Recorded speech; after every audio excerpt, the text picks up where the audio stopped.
नमस्कार। धूमिल पांडुलिपि में आप सबका स्वागत है। भूली बिसरी कहानी में आज सुनिए ब्योमकेश बख्शी सीरीज की दूसरी कहानी विपदा का संहार का प्रथम अध्याय। ये कहानी 2 भागों में है। आज सुनिए इसका प्रथम अध्याय। इसके अलावा ब्योमकेश बख्शी की कहानियों का लिंक आपको हमारी प्लेलिस्ट से मिल जाएगा। लिंक मैं आई बटन में दे दूंगी, आप वो प्लेलिस्ट जाकर के चेक कर सकते हैं। रहस्य रोमांचक कहानियाँ सुनिए, एक कहानी रोज। हमारे चैनल को लाइक, शेयर और सब्सक्राइब करना ना भूलिएगा। निराश होकर ब्योमकेश ने अखबार मेरी गोद में फेंक दिया और बड़बड़ाने लगा, कुछ नहीं, कहीं भी कुछ नहीं। इससे तो अच्छा है कि प्रेस वाले अखबार के पृष्ठ को खाली ही छोड़ दे, कम से कम छपाई का खर्च तो बचेगा। मुझे उसकी झुंझलाहट बर्दाश्त नहीं हुई।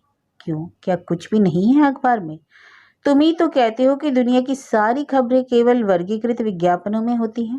ब्योमकेश ने मायूसी में एक चिरुट सुलगाया और बोला, नहीं, कुछ नहीं, व्यक्तिगत सूचनाओं में भी कुछ नहीं। किसी ने विज्ञापन दिया है कि वह विधवा से शादी करना चाहता है। अरे विधवा ही क्यों, जबकि कुंवारी लड़कियों की तो कतार लगी है। जरूर उसके मन में कोई चोर बैठा है। हाँ, बात तो सही है, पर और भी तो कुछ होगा। और एक बीमा कंपनी ने तो इतना बड़ा इश्तिहार छापा है। वह संयुक्त रूप से पति पत्नी का बीमा करेगी और यदि किसी कारण से उनमें से एक की भी मृत्यु हो जाती है तो बीमा की सारी रकम जीवित साथी को मिलेगी। ये बीमा कंपनियां जीवन को इतना कष्टमय बना सकती हैं, यानी आदमी शांति से मर भी नहीं पाएगा। ऐसा क्या है इसमें? इसमें भी तुम्हें कोई गूढ़ दोष दिखाई देता है? बीमा कंपनी को तो प्रत्यक्ष रूप से कोई फायदा नहीं होने वाला है, पर क्या वह लोगों के दिमागों में अपराध का बीज बोने जैसा नहीं है? मैंने कहा, मैं समझा नहीं, जरा विस्तार से समझाओ।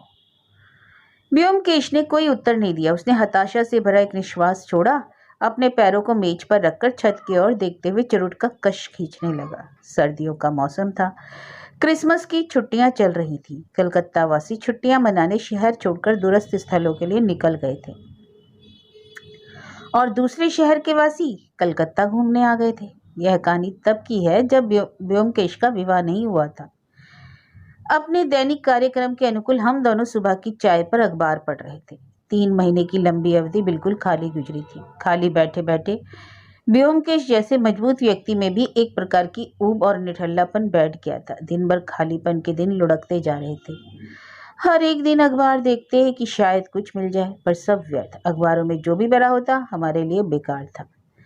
दिन बीतने के साथ साथ मन भी बोझिल होने लगा था। मैं कल्पना ही कर सकता था कि सोचने की ऊर्जा के अभाव में ब्योमकेश का मस्तिष्क कितना भूखा होगा। मैंने इस विषय में ज्यादा चर्चा करना उचित नहीं समझा, क्योंकि मुझे लगा यदि मैं इसकी चर्चा करूंगा तो शायद कहीं यह ना सोच बैठे कि मैं उस पर निठल्ले का दोष मढ़ रहा हूँ। आज सुबह भी उसके निराश चेहरे को देखकर मुझे दुख हुआ, यह सोचकर कि जिस अंधी गली में वह फंसा बैठा है उससे बाहर निकलने के लिए वह स्वयं ही योग्य है। मैंने खालीपन की चर्चा छोड़ दी, चुपचाप अखबार के पन्नों में खो गया। सर्दियों में कलकत्ता सम्मेलनों और सेमिनारों का गढ़ बन जाता है। इस वर्ष भी सम्मेलनों की बाढ़ थी। अखबार वालों को अपने पन्ने भरने का भरपूर मसाला मिल रहा था। तरह तरह की खबरें, तरह तरह के सांस्कृतिक कार्यक्रम के विस्तृत समाचार। मैंने देखा इस समय कोई 6 से 7 सम्मेलन चल रहे थे। इसके अतिरिक्त दिल्ली में अखिल भारतीय साइंस कांग्रेस चल रही थी। बड़े बड़े दिग्गज वैज्ञानिक देश के कोने कोने से एकत्र होकर अपने सारगर्भित धुआंधार भाषणों से दिल्ली के प्रदूषण को और बढ़ा रहे थे। उनकी खबरों को पढ़ने से उत्पन्न जो सेकंड हैंड प्रदूषण मेरे मस्तिष्क झेल रहा था, वह निश्चित रूप से मस्तिष्क पर एक लौच छोड़ जाएगा। मैं अक्सर सोचा करता हूँ कि हमारे वैज्ञानिक काम करने से ज्यादा बोलते क्यों हैं। वैज्ञानिक जितना बड़ा होगा उसका भाषण उतना ही बड़ा होगा। अगर कोई विमान या स्टीम इंजन का आविष्कार करे तो धुआंधार लेक्चर दे तो उससे सुनने का बनता है, पर जब तुम एक कीड़ा या उसके मारने तक की दवा नहीं बना सकते तो तुम्हारी लफाजी कौन सुनता है? सब की सब बकवास। साइंस कांग्रेस की खबर पढ़ते हुए एक नाम कुछ दिलचस्पी हुई। नाम था कलकत्ता के विख्यात प्रोफेसर और रिसर्चर डॉक्टर देव कुमार सरकार का। उन्होंने अधिवेशन में एक लंबा भाषण दिया था। ऐसा नहीं कि बंगाल के अन्य प्रसिद्ध वैज्ञानिकों ने भाषणों में सम्मेलन को लाभान्वित न किया हो, पर प्रोफेसर देव कुमार सरकार के नाम पर नजर इसलिए पड़ी कि वे हमारे पड़ोसी हैं। हमारे घर से 2 मकान छोड़कर कोने वाला मकान उनका है। यद्यपि हमारी उनसे जान पहचान नहीं थी, किंतु हम उनके बेटे हाबुल को जानते थे, जो हमारे यहाँ आया करता था। वह दरअसल में व्योमकेश का बड़ा प्रशंसक था। 18-19 साल का युवक हाबुल कॉलेज के छात्र था। वह आता और बड़ी श्रद्धा से व्योमकेश को ताकता रहता था और व्योमकेश मुस्कुराकर मन ही मन उसकी श्रद्धांजलि स्वीकार कर लेता। कभी कभी हम हाबुल को चाय पर भी बुलाते। उस समय उसके रोमांच का कोई अंत ना होता। इस लिहाज से भी मेरे मन में जिज्ञासा थी कि हमारे उस युवा मित्र के पिता ने अपने भाषण में क्या कहा। एक सरसरी निगाह डालकर मैंने पाया कि उन्होंने भारतीय वैज्ञानिकों को विकास में जो आर्थिक कठिनाइयां आती हैं उनके बारे में विस्तार से चर्चा की है। मैंने सोचा यदि मैं उसे जोर से पढ़कर व्योमकेश को सुनाऊं तो शायद व्योमकेश के बोझिल मस्तिष्क को कुछ राहत पहुंचे। यह सोचकर मैं बोला, सुना सुनो, हमारे हाबुल के पिता ने दिल्ली में क्या कहा है। व्योमकेश ने कोई उत्साह नहीं दिखाया और ना ही अपनी नजरों को छत के बीमों से हटाया। फिर भी मैंने पढ़ना शुरू कर दिया। इस तथ्य को स्वीकार कर लेने में हमें कोई संदेह नहीं होना चाहिए कि कोई भी राष्ट्र वैज्ञानिक ज्ञान के बिना महान राष्ट्र नहीं बन सकता। यह आम धारणा बन गई है कि भारतीय वैज्ञानिकों में खोज और आविष्कार तथा उत्पादक रिसर्च करने की क्षमता नहीं है और इसी भारत के स्वावलंबी न हो पाने का एक प्रमुख कारण बताया जाता है। लेकिन यह धारणा बिल्कुल गलत है। इसका कोई आधार नहीं। इसका सबूत है हमारा गौरवमय इतिहास। यहाँ यह बताने की आवश्यकता नहीं है कि भारत का प्राचीन काल ज्ञान और विज्ञान में इतना वैभवपूर्ण और उन्नतशील था, जिसके सूत्रों के बल पर ही आधुनिक विज्ञान की उत्पत्ति हुई और सुदूर क्षेत्रों में उसका विस्तार हुआ। आधुनिक वैज्ञानिक चिंतन के 4 आधार स्तंभ हैं: गणित, खगोल विद्या, चिकित्सा और मूर्ति कला। इन चारों का जनक भारत ही है। फिर भी आज के युग में यह तर्क व्यर्थ ही कहा जाता है। इसके परिणाम स्वरूप हमारी आविष्कार की अद्भुत क्षमता इसकी ओर अग्रसर है। ऐसा क्यों हुआ? क्या हमारी मानसिक ऊर्जा समाप्त हो गई है? नहीं, ऐसा नहीं है। इसके कारण कुछ और है, जिसने हमारी योग्यता की ऊर्जा को निष्क्रिय बना दिया है। प्राचीन काल में ऋषि मुनि और ज्ञानियों को राजकीय संरक्षण प्राप्त था। उन्हें साधनों के बारे में चिंता नहीं करनी पड़ती थी। जब कभी धन की आवश्यकता होती तो वह राजकीय कोष से प्राप्त हो जाता था। राजकीय कोष की अकूत संपदा उनकी खोज और आविष्कारों के लिए हर दम उपलब्ध रहती थी। आर्थिक साधनों की चिंताओं से मुक्त रहकर ज्ञानी और वैज्ञानिक अपनी संपूर्ण ऊर्जा अपने शोध में लगाते थे और इसी के परिणाम स्वरूप उन्हें अपने प्रयासों में पूर्ण सफलता मिलती थी। लेकिन हमारे वैज्ञानिकों की दशा कैसी है? सरकारें वैज्ञानिक शोध को प्रश्रय देने से कतराती हैं। उधर समाज का आर्थिक रूप से सक्षम धनी वैभवशाली वर्ग भी अनुसंधान और शोध योजनाओं में खास दिलचस्पी नहीं रखता। ऐसी स्थिति में हमें सीमित साधनों में बंधकर अपना कार्य करना पड़ता है।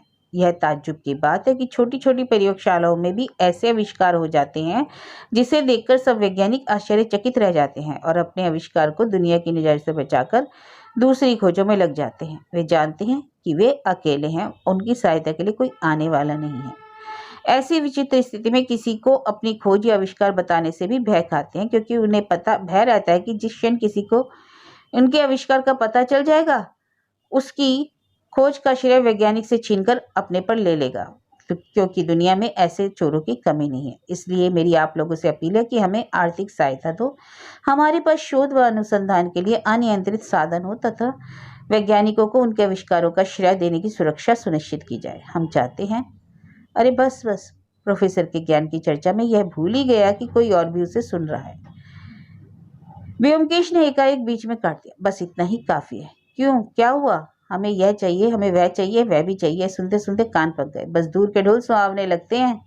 मैंने कहा, यही तो दोस्त, फेल होने के बहाने अनेक हैं। देव कुमार बाबू का भाषण पढ़कर लगता है कि देश के ज्ञानी और विज्ञानी भी काम चोरी की इस प्रवृत्ति से बरी नहीं है।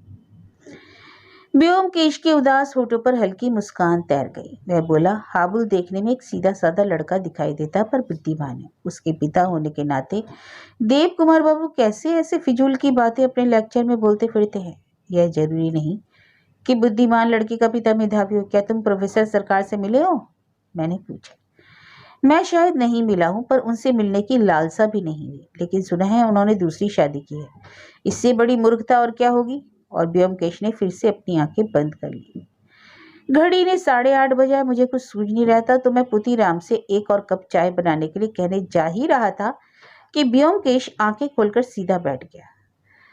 मुझे सीढ़ियों से पदचाप की आहट सुनाई दी। कोई आ रहा है। उसने कान फिर से लगाए। हाबुल बोलते हुए फिर निराश मन से लेट गया। हाबुल ही है। क्यों आए? लगता है जल्दी में है। एक क्षण बाद दरवाजा खुलकर हाबुल तेजी से अंदर आकर बैठ गया। उसके मुंह की हवाइयां उठ रही थी, आंखों में भय था, जैसे कोई विभत्स घटना देखी हो। वह कोई आकर्षक लड़का नहीं था। मोटी थुल देह पर गोल चेहरा, हल्की घास जैसी दाढ़ी। वह व्याकुल दिखाई दिया। मैंने उठकर पूछा, ए हाबुल, क्या हुआ? लेकिन हाबुल पागल की तरह ब्योमकेश को देख रहा था, जैसे मेरी बात सुनी ही नहीं। वह उठा और लड़खड़ाकर ब्योमकेश के नजदीक पहुंचा और बड़बड़ाया, ब्योमकेश दा सर्वनाश, मेरी बहन एकाएक मर गई। और वह जोर जोर से रोने लगा। ब्योमकेश ने हाबुल का हाथ पकड़कर उसे कुर्सी पर बैठाया। कुछ देर वह वैसे ही रोता रहा। अनायास विभत्स कांड से लड़का अपना होश खो बैठा था। हम लोगों को अब तक यह पता ही नहीं था कि हाबुल की बहन भी है। उसने अपने परिवार के बारे में कभी कुछ बताया ही नहीं था। मैंने इतना ही सुना था कि हाबुल की मां के मरने के बाद देव कुमार बाबू ने दूसरी शादी कर ली और हाबुल तथा उसकी नई मां के बीच रिश्ता अच्छा नहीं है। थोड़ी देर बाद हाबुल कुछ शांत हुआ और बताने लगा, पिताजी दिल्ली गए हैं और घर में हैं उसकी बहन और उसकी माँ। आज सुबह रोज की तरह पढ़ने के लिए ऊपर अपने कमरे में चला गया। घड़ी में 8 के घंटे बजने के बाद उसकी माँ की चीख सुनाई थी। वह नीचे भागा। उसने देखा कि माँ रसोई के बाहर खड़ी जोर जोर से रो रही है। मैं समझ नहीं पाया कि वह क्या कह रही है, इसलिए मैंने रसोई में घुसकर देखा कि उसकी बहन रेखा स्टोव की ओर झुकी खड़ी है। उसने उससे पूछा कि उसे क्या हुआ। जब उसने कोई उत्तर नहीं दिया, मैंने उसके पास जाकर उसे हिलाकर देखा तो पता चला कि वह मर चुकी है। उसकी देह ठंडे पत्थर जैसी और हाथ पैर अकड़े हुए थे। इतना कहकर हाबुल फिर सिसकने लगा। मैं क्या करूं? ब्योमकेश दा, पिताजी यहाँ नहीं है, इसलिए मैं आपके पास भागा आया। रेखा मर गई है। हे भगवान, ये कैसे हो गया ब्योमकेश दा? हाबुल की दशा देखकर मुझे भी दया आ गई। ब्योमकेश ने हाबुल के कंधों पर हाथ रखकर कहा, हाबुल, अपने को संभालो भाई, संकट में हिम्मत नहीं हारते। अच्छा यह बताओ कि रेखा को क्या कोई बीमारी थी? कोई हृदय की बीमारी? मैं नहीं जानता, मैं नहीं समझता ऐसा कुछ था। उम्र क्या थी? 16 वर्ष। वह मेरे से 2 वर्ष छोटी है। क्या उसे हाल ही में बेरी बेरी या कोई अन्य बीमारी हुई? नहीं। ब्योमकेश ने फिर कुछ देर सोचा, फिर बोला, चलो चलो तुम्हारे घर चलते हैं। जब तक मैं स्वयं ना देख लूं क्या हुआ है, तब तक कुछ कह नहीं सकता। तुम अपने पिता को तार देकर तुरंत आने को कहो। लेकिन रुको, अभी जरूरी है कि हमें एक डॉक्टर मिले। डॉक्टर रुद्रा तो तुम्हारे बगल में ही रहते हैं। तब चलो, आओ अजीत। जल्दी ही हम देव कुमार बाबू के घर पहुंच गए। घर सामने से तिकोना था, जैसे दोनों तरफ बने घरों ने इस घरों को दोनों ओर से घिरकर तिकोनिया कर दिया। इसलिए नीचे एक कमरा और रसोई दिखाई दी, उसके साथ भंडार घर और पीछे बाथरूम था। घर के दरवाजे पर पहुंचते हुए हमें दिखाई दिया एक महिला खड़ी चीख रही है। स्वर में परेशानी और व्याकुलता थी, लेकिन शोक का आभास कतई नहीं था। स्पष्ट था कि महिला अपनी युवा पुत्री के मरने के शोक से चिल्ला रही है। दरवाजे पर एक बूढ़ा नौकर दिग्भ्रमित होकर खड़ा था। ब्योमकेश ने उससे कहा, तुम यहाँ काम करते हो? जाओ सामने के घर से डॉक्टर बाबू को बुला लाओ। कुछ काम मिल जाने से वह खुश होकर बोला, जी सर, और चला गया। हम लोग हाबुल के साथ अंदर दाखिल हुए। जिस महिला की चीख हमें बाहर से सुनाई दी थी, वह सीढ़ियों के नीचे खड़ी चिल्ला चिल्ला कर अपने से ही बात करती जा रही थी। हमारे कदमों की आवाज़ से उसने चौंक कर हमें अजीब नज़रों से देखा कि हाबुल के साथ 2 अजनबी आ रहे हैं, तो जल्दी से आंचल ढककर सीढ़ियों से ऊपर चढ़ गई। चढ़ते समय मैंने उसके चेहरे की झलक से महसूस किया कि उसे हमारा आना अच्छा नहीं लगा। झलक के तुरंत बाद उसने चेहरे को आंचल से छिपा लिया। हाबुल धीरे से बड़बड़ाया, मेरी माँ है। ओह अच्छा, ब्योमकेश ने कहा, रसोई किधर है? हाबुल ने छोटे से चौके की ओर इशारा कर दिया। उसके बगल में छोटे छोटे कमरे थे। सबसे बड़ा कमरा रसोई घर था। बाहर नल लगा था, जिसकी टपकती बूंदों से वह स्थान चिकना हो गया था। हमने अपने जूते उतार दिए और अंदर गए। कमरे में रोशनी की कमी थी, कोई खिड़की भी नहीं थी। हाबुल ने आगे बढ़कर रसोई का स्विच दबाया, जिससे एक मटमैला प्रकाश फैला और हमें साफ दिखाई देने लगा। दरवाजे के सामने वाली दीवार से सटे दो कोयले के चूल्हे एक ऊंचाई पर बने हुए थे, जिनमें कोयला भरा था, पर उनमें जला हुआ एक भी ना था। एक चूल्हे के सामने एक लड़की आगे को झुकी खड़ी थी, जैसे पूजा कर रही हो। उसका सिर आगे की तरफ झुका हुआ था, एक हाथ नीचे लटका झूल रहा था, लेकिन पीछे से देखने में नहीं लगता था कि उसकी देह में जान नहीं है। व्योमकेश ने झुककर उसके हाथ की कलाई पकड़कर नब्ज देखी। उसके चेहरे को देखकर मैं जान गया कि उसको नब्ज नहीं मिली। उसके हाथ को देखकर व्योमकेश ने उसके मुंह को उठाने की कोशिश की। वह थोड़ा सा ही ऊपर उठ सका, क्योंकि अब तक सारे शरीर में ऐंठन जम गई थी। देखने में लड़की आकर्षक थी। रंग गोरा, तिकोनिया चेहरा पर मछली जैसे होंठ, उसकी उम्र के लिहाज से शरीर भरा भरा था। लंबे बालों को शायद उसने यूं ही छोड़ रखा जो पीछे झूल रहे थे। वह छपी सूती साड़ी पहने थी। दोनों हाथों में सोने की 3-3 चूड़ियां, कान में टॉप्स तथा गले में हल्का स्वर्ण हार था। व्योमकेश ने नजदीक से एक बार फिर उसका मुआयना किया। वह सीधा होकर 3 कदम पीछे गया। वहां से उसने एक बार फिर देखा। पूरा मुआयना करने के बाद वह दोबारा उसके पास गया और इस बार लड़की के मुड़े हुए दाएं हाथ को देखा। उसने हथेली देखनी चाहिए तो देखा वह कोयले से काली हो गई थी। स्पष्ट था कि उसने ही चूल्हे में कोयला भरा था। उसने देखा कि हथेली के अंगूठे से पहली उंगली सटी हुई है। दोनों को अलग करने में एक छोटा तिनका निकलकर नीचे गिर गया। उसने उठाकर देखा, वह जली हुई माचिस की तीली थी।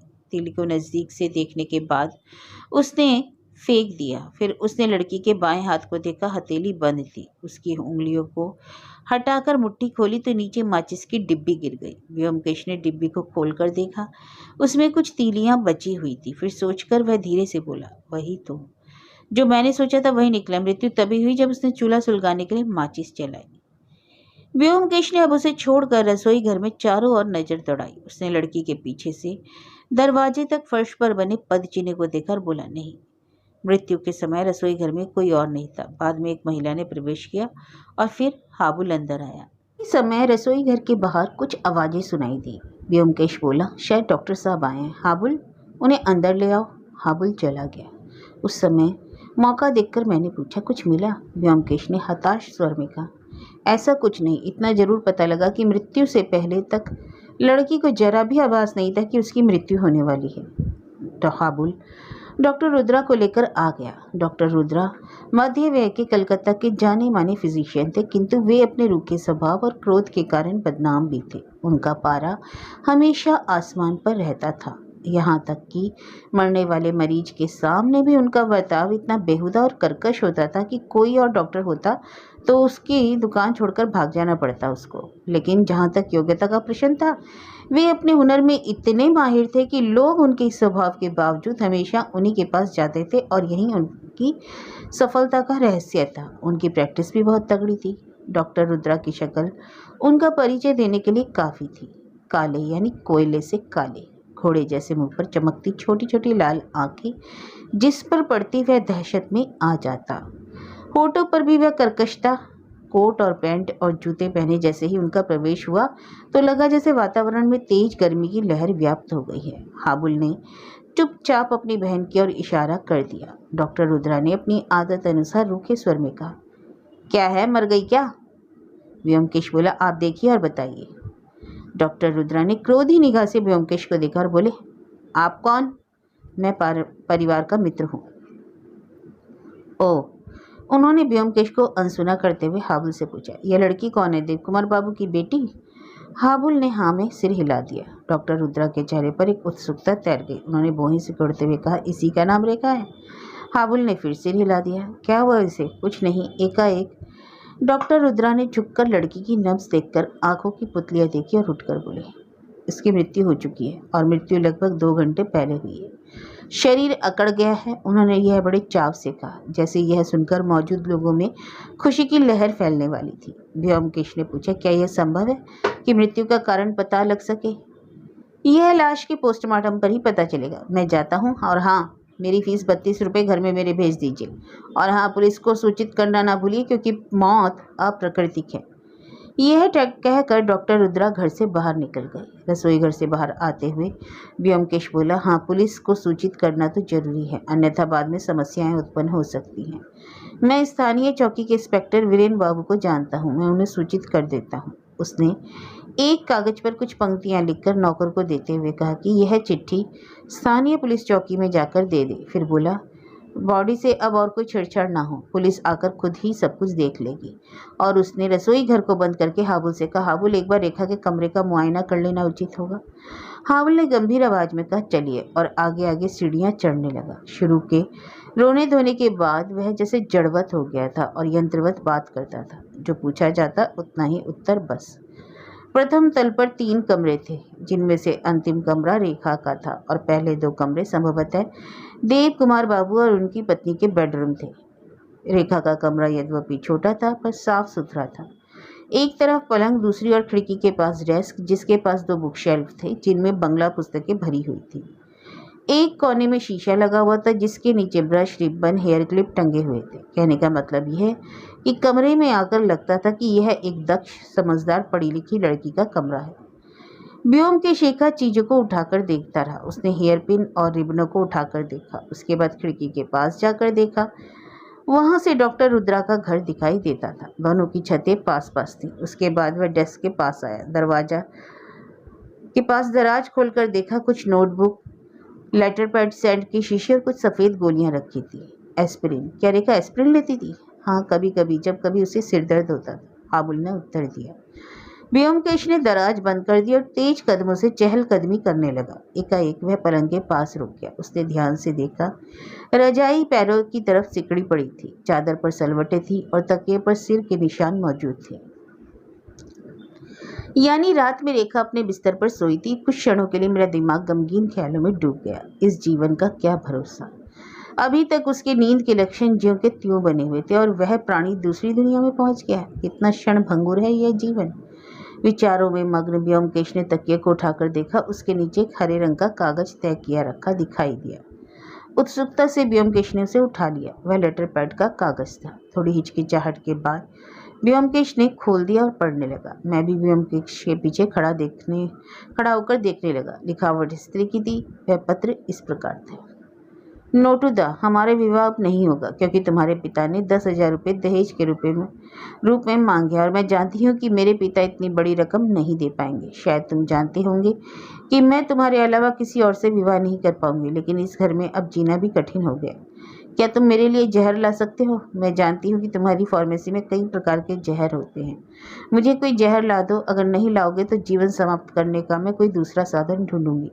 तुम जानते ही हो मैं अपना वायदा निभाती हूँ। सदैव तुम्हारी रेखा। व्योमकेश ने शांत वातावरण में पत्र को पढ़ा और उसे हाबुल को दे दिया। उसने फिर से वह पत्र पढ़ा और पढ़ते पढ़ते रोने लगा। आंसुओं की धार उसके चेहरे पर बहने लगी। वह बोला, मुझे मालूम था एक दिन यह होगा, रेखा आत्महत्या कर लेगी। और यह नोटुदा कौन है? नोटुदा डॉक्टर रुद्रा का लड़का है। दोनों के रिश्ते की बातचीत चल रही थी।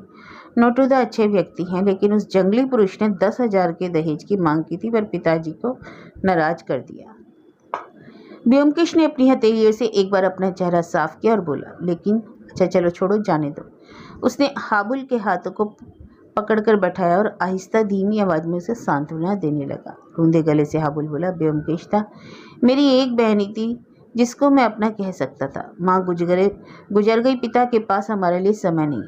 उसने अपना चेहरा हाथों में छुपा लिया और फुट फुट कर रोने लगा। थोड़ी देर में व्योमकेश के प्रयासों से हाबुल कुछ संभल गया। तब व्योमकेश उठ खड़ा हुआ और बोला, चलो अब पुलिस आती होगी, उससे पहले मैं तुम्हारी माँ से कुछ प्रश्न पूछना चाहता हूँ।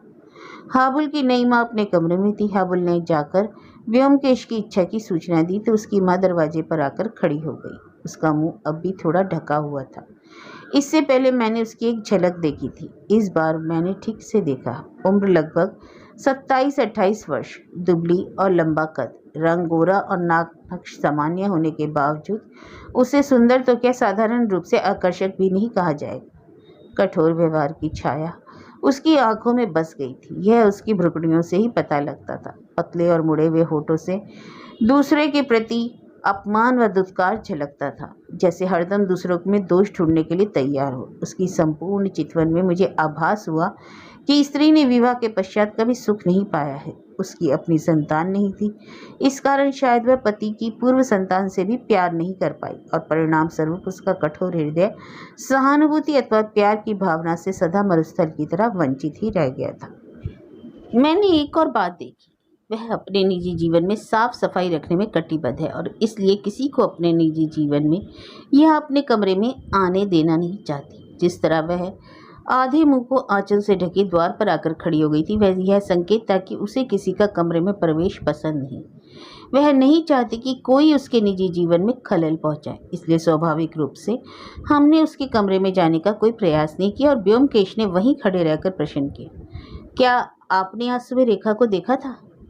इस सीधे साधे प्रश्न के उत्तर में उस महिला ने बातों की झड़ी लगा दी। मैं समझ गया कि आदिकाल से मशहूर स्त्रोचित गुणों के साथ साथ यह महिला वाचाल भी है, अर्थात यदि बोलने का मौका मिल जाए तो रुकने का अंत नहीं। व्योमकेश के प्रश्न से मौका पाकर उसने दुनिया भर की चर्चा शुरू कर दी। आज सुबह जब उसे पता लगा कि आया नहीं आएगी तो उसने रेखा से रसोई घर को साफ करके चूल्हा जलाने के लिए कहा था, पर इसका यह मतलब तो नहीं कि मैं अपने सौतेले बच्चों से रोजाना ही काम कराती हूँ। मेरी तबीयत ठीक रहने पर मैं कभी एक काम भी उनसे नहीं कराती, लेकिन आया के ना आने के से अकेले सब काम करना संभव नहीं हो पाता, इसलिए उसने रेखा से चूल्हा जलाने को कहा और खुद अपना कमरा साफ करके नहाने चली गई। उसके बाद यह जाने बिना कि रसोई घर में क्या हो रहा है वह ऊपर आ गई। नहाने के बाद उसने कपड़े बदले, बालों को सुखाया और 10 बार ठाकुर को प्रणाम करके वह जब सीढ़ियों में पहुंची तो देखा यह सर्वनाशी घटना। वह सौतेले बच्चों के जीवन में कभी कोई रोक टोक नहीं करती, पर उसकी किस्मत ही ऐसी है कि हर बार उसे ही समस्या से जूझना पड़ता है। इस बार भी जो हुआ है उसका सारा दोष उस पर ही मढ़ दिया जाएगा, खास तौर पर जब घर के स्वामी लौटेंगे तो हंगामा होगा, यह वह जानती है। पहले ही वह उसके खिलाफ है और अब चाहेंगे कि उसकी मौत ही हो जाए। जैसे ही वह महिला की चपड़ चपड़ कम हुई, व्योमकेश ने विशेष रूप से पूछ लिया, क्या आपने आज सुबह रेखा को कोई कठोर शब्द कहे थे?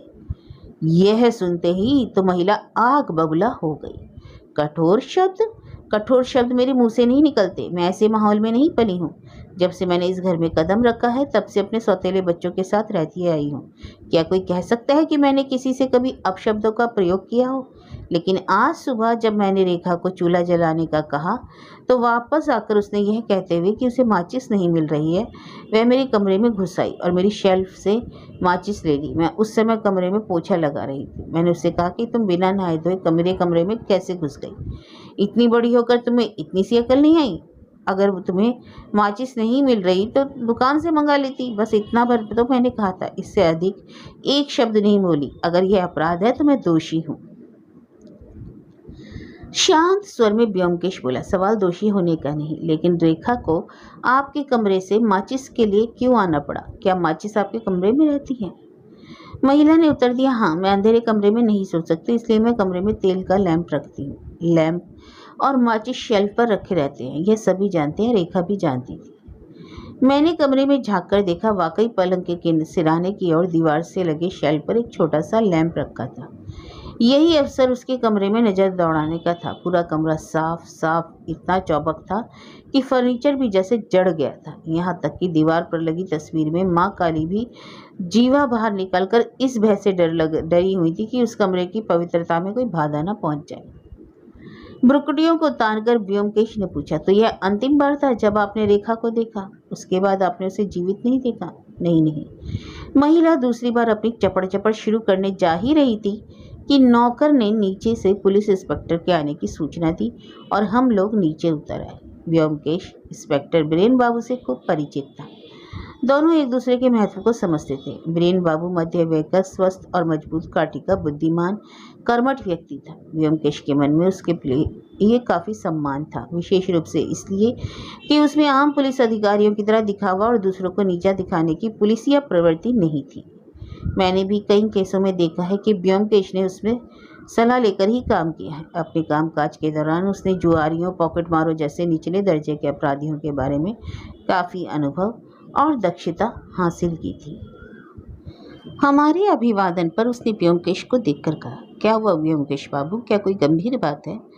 व्योमकेश ने उत्तर दिया, इसका निर्णय तो आप ही करके बताएं, और उसे अंदर लिवा लाया। लाश को पोस्टमार्टम के लिए भेजना, देव कुमार बाबू को उतार करना और अपने भरसक मामले को निपटारा करने में हमें 2 बज गए। उसके बाद घर आकर हमने खाना खाया। जब तक हम उठ पाए सर्दियों की शाम ने घिरना शुरू कर दिया। व्योमकेश गंभीर मुद्रा में बैठा रहा। मेरा मन भी अशांत था। कहाँ तो हम लोग किसी उत्साहवर्धक केस की बाट जो रहे थे और कहाँ इस दुख भरे मामले में फंसकर रह गए। मुझे बराबर हाबुल का चेहरा नजर आता था। मन क्लांत हो गया। धीरे धीरे रात ने संध्या को अपने आवरण में ले लिया। व्योमकेश खिड़की के पास बाहर ताकते बैठा रहा। आखिरकार मैंने ही पूछा, तुम्हें क्या लगता है यह आत्महत्या का ही मामला है? व्योमकेश चौंक गया। क्या? ओ, ये रेखा का मामला, तुम्हारी क्या राय है?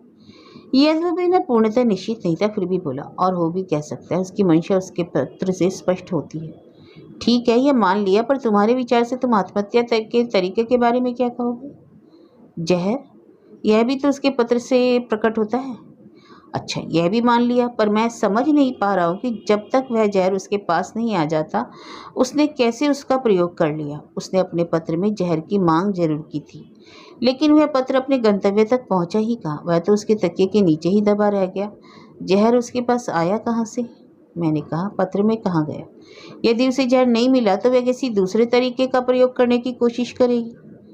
लेकिन तुम क्या सोचते हो कि पत्र को भेजने से पहले दूसरे तरीके का प्रयोग का प्रयास किया होगा? इस बार मैं चुप रह गया। कुछ क्षण बाद व्योमकेश बोला, एक बात और, कोई चूल्हा जलाते समय आत्महत्या नहीं करता। रेखा की मृत्यु एकाएक हुई, बिल्कुल बिजली की चमक की तरह। इससे पूर्व उसे आभास तक नहीं था। दुर्घटना इतनी क्षणिक और तीव्रगामी थी कि शरीर में दूसरी हरकत भी ना हो पाई। जैसी थी वैसी ही रह गई। यहाँ तक कि जली हुई माचिस की तीली भी जलकर वहीं रह गई। ऐसी मृत्यु कैसे हो सकती है, यही तो मैं समझ नहीं पा रहा हूँ। जितनी जानकारी मुझे जहर की है उनमें मुझे केवल हाइड्रोसाइनिक एसिड ही ऐसा लगता है जिसकी मार इतनी घातक होती है। लेकिन व्योमकेश ने वाक्य को अधूरा छोड़ दिया। मैंने कुछ असमंजस में कहा, इन सब बातों से में मेरी जानकारी अधिक तो नहीं, किंतु ऐसा नहीं लगता कि मौत एकाएक आघात से हो गई हो? व्योमकेश चुपचाप सोच रहा, फिर बोला, यही एक संभावना मुझे अब उभरती दिखाई दे रही है। रेखा अक्सर सिर दर्द के लिए एस्प्रिन लेती थी।